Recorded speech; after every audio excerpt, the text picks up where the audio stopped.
You must set the time before scheduling Roomba to clean. To set the time, press clock. Use the day, hour, and minute buttons individually to set the correct time.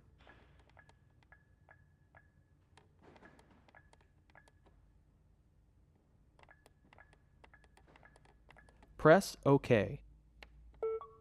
Roomba will beep to indicate the time and date has been set. Roomba's clock can be viewed in either the 12-hour format or the 24-hour format.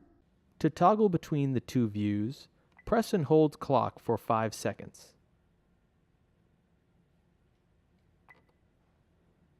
Press OK to save.